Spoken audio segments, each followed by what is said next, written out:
لیکن یہاں جو ہے معاملہ صوم، اس سے پہلے مکی دور میں صوم کا کہیں کوئی تذکرہ ہی نہیں، نہ عربوں میں اس کا رواج تھا۔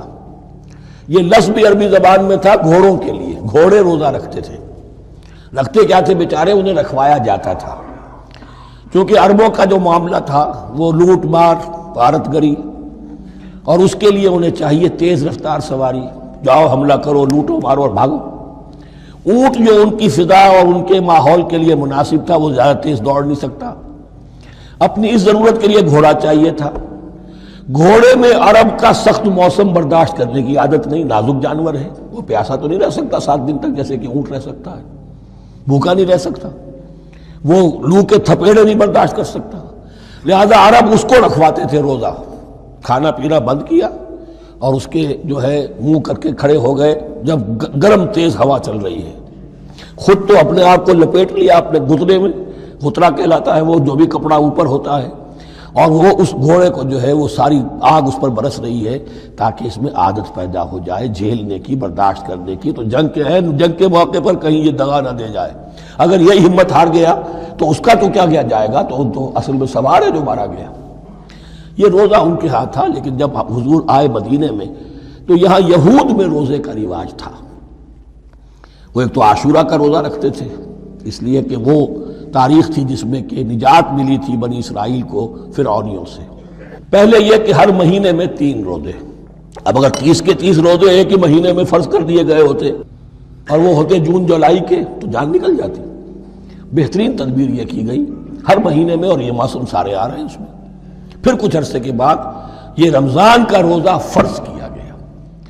پہلا جو روزہ تھا 3 دن کا، اس میں یہ بھی تھی اجازت کہ جو اگر مسافر نہیں ہے، بیمار بھی نہیں ہے، طاقت رکھتا ہے روزہ رکھنے کی، پھر بھی روزہ نہ رکھے تو اس کا فدیہ یہ ہے کہ 1 مسکین کو کھانا کھلائے۔ علی الاطلاق تھا یہ۔ جب رمضان کے روزے کی فرضیت ہو گئی تو اب یہ فدیہ نہیں ہے، البتہ حضور نے اس کو باقی رکھا ایسے شخص کے لیے جو بہت بوڑھا ہے، یا کوئی خاتون بہت بوڑھی ہے برداشت نہیں کر سکتی، یا کوئی بیمار ہے، کسی سخت ایسی بیماری میں ہے کہ روزہ اس کے لیے جان کے لیے ہلاکت کا اندیشہ ہو سکتا ہے، اس کے لیے فدیہ برقرار رکھا۔ عام طور پر صحت مند شخص جو مسافر بھی نہ ہو اس کے لیے یہ رعایت ختم ہو گئی۔ یہ ہے ان آیات کی تعبیر جس پر میں پہنچا ہوں، اور بہت پہلے پہنچ گیا تھا، لیکن چونکہ اکثر مفسرین نے یہ بات نہیں لکھی ہے تو میں جھجکتا رہا، لیکن بعد میں مجھے معلوم ہوا کہ مولانا انور شاہ کاشمیری رحمۃ اللہ علیہ کی رائے یہی ہے، تو مجھے اعتماد ہو گیا۔ اور پھر مجھے اس کا ذکر جو ہے یہ تفسیر کبیر میں امام راضی کے ہاں بھی مل گیا کہ متقدمین کے ہاں یہ رائے موجود تھی کہ پہلی 2 آیتیں جو ہیں اس روزے سے متعلق یہ رمضان کے روزے سے متعلق نہیں ہیں، بلکہ وہ 3 ہر مہینے کی 13، 14 اور 15 ایام 20 کے روزے حضور نے بعد بھی رکھے ہیں نفلاً، لیکن شروع میں یہ 3 روزے رکھنے کا حکم دیا گیا تھا۔ پہلی 2 آیتیں اس 6 آیتوں پر مشتمل رکوع، اور یہ ایک عجیب مقام ہے۔ قرآن مجید کے احکام بہت دفعہ ہے، نماز کے احکام قرآن میں بہت دفعہ ہیں، کہیں وضو کا ہے، کہیں تیمم کا ہے، کہیں اور نماز خوف کا ہے، مختلف جگہوں پر، لیکن صوم کی عبادت پر یہ 6 آیات کامل ہیں، مکمل ہیں، اس کی حکمت، اس کی غرض و غایت، اس کے احکام سب کے سب اس میں آ گئے۔ اب پہلی 2 آیتیں کون سی ہیں؟ یا ایھا الذین آمنوا کتب علیکم الصیام کما کتب علی الذین من قبلکم لعلکم تتقون، اے ایمان والو تم پر بھی فرض کیا گیا روزہ رکھنا جیسے کہ فرض کیا گیا تھا تم سے پہلوں پر، تاکہ تمہارے اندر تقوی پیدا ہو جائے۔ وہ جنگ کے لیے کرواتے تھے گھوڑوں کو تیار، تمہیں تقوی کے لیے اپنے آپ کو تیار کرنا ہے، بھوک کو قابو میں رکھ سکو، شہوت کو قابو میں رکھ سکو، پیاس کو برداشت کر سکو۔ اللہ کی راہ میں جنگ کے لیے تمہیں نکلنا ہوگا، اس میں بھوک بھی آئے گی، پیاس بھی آئے گی، اپنے آپ کو تیار کرو جہاد کے لیے۔ اور یہ بات واضح ہو جائے گی، اگلے رکوع سے قتال کی بحث شروع ہو جائے گی۔ روزے کی یہ گفتگو ہو رہی ہے تمہیداً قتال کے لیے، جیسے گھوڑوں کو تیار کیا جاتا تھا، صوم رکھوایا جاتا تھا قتال کے لیے۔ ایام معدودات، گنتی کے چند دن ہیں، یہ گویا کہ ثبوت ہے اس کا کہ یہ 2-3 دن سے زیادہ، معدود جو ہے وہ عربی زبان میں 9 سے زیادہ نہیں ہو سکتا۔ معدودہ جب آئے گا، ایام معدودات، یہ جمع جو ہے جمع قلت کہلاتی ہے، معدودات، معدودہ بڑی سے بڑی رقم ہو سکتی ہے، لیکن معدودات جمع قلت ہے۔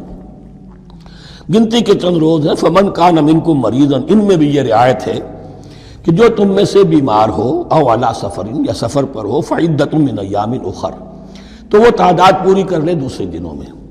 وعلی الذین یطیقونہ، اور جو اس کی طاقت رکھتے ہوں، فدیۃ طعام مسکین، وہ فدیہ دیں ایک مسکین کا کھانا کھلانا. ان آیات کی تفسیر میں جیسا کہ میں نے عرض کیا مفسرین کے بہت سے اقوال ہیں، اب میں اس کی بحث میں نہیں جا سکتا.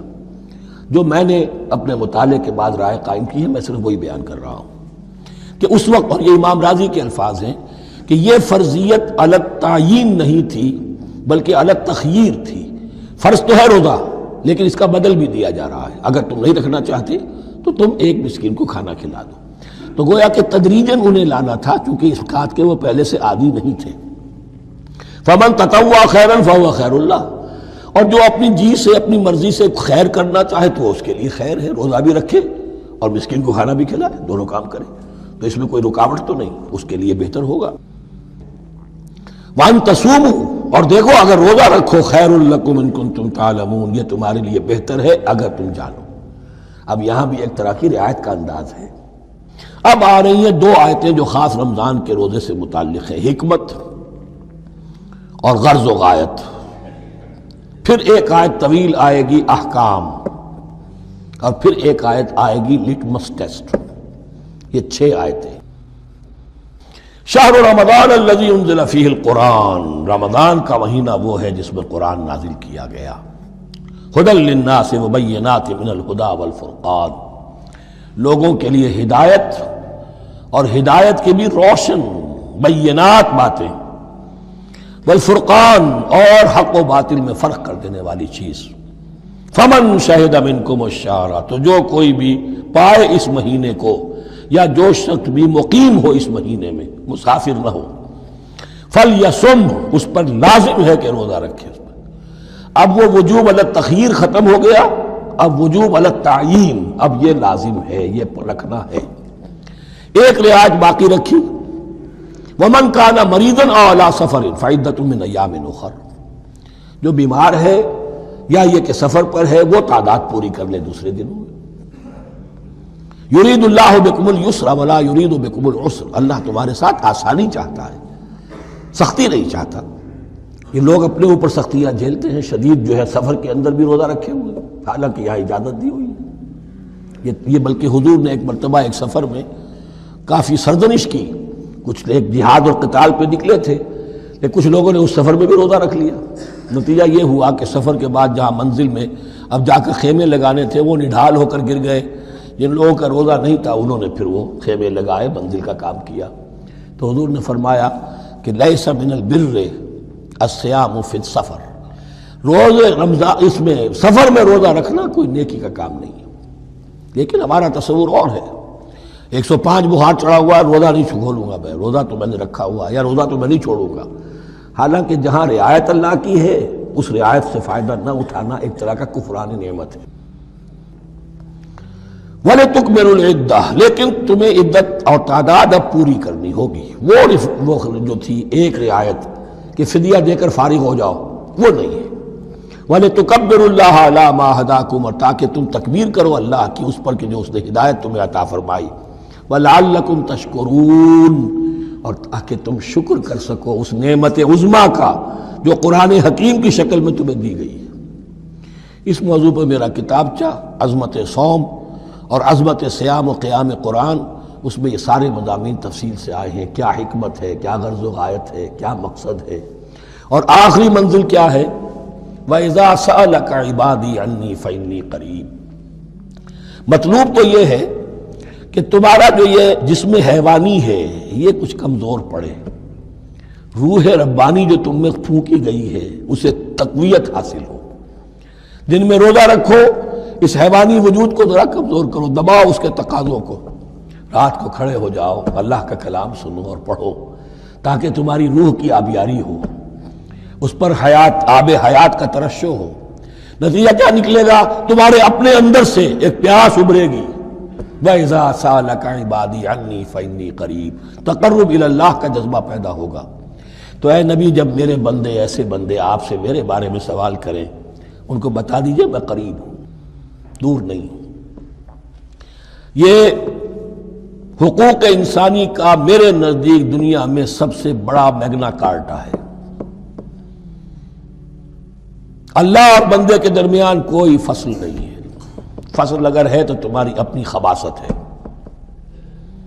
اگر تمہاری نیت میں فساد ہے، حرام خوری تو کرنی ہی کرنی ہے، تو اب کس منہ سے اللہ سے دعا کرو گے؟ پھر جاؤ گے کسی پیر کے پاس، آپ دعا کر دیجئے، یہ نذرانہ حاضر ہے؟ یہ طریقہ کیا ہے؟ انسان کا نفس حائل ہے اور کوئی نہیں، ورنہ ہم تو مائل بے کرم ہیں، کوئی سائل ہی نہیں، راہ دکھنا ہے کسی رہنوی منزل ہی نہیں، کوئی پوپ نہیں، کوئی پنڈت نہیں، کوئی پادری نہیں، کوئی پیر نہیں، کوئی نہیں، جب چاہو اللہ سے ہم کلام ہو جاؤ۔ اس سے بڑا حق کیوں خالق و مخلوق میں حائل رہے پردے؟ پیران کلیسا کو کلیسا سے اٹھا دو۔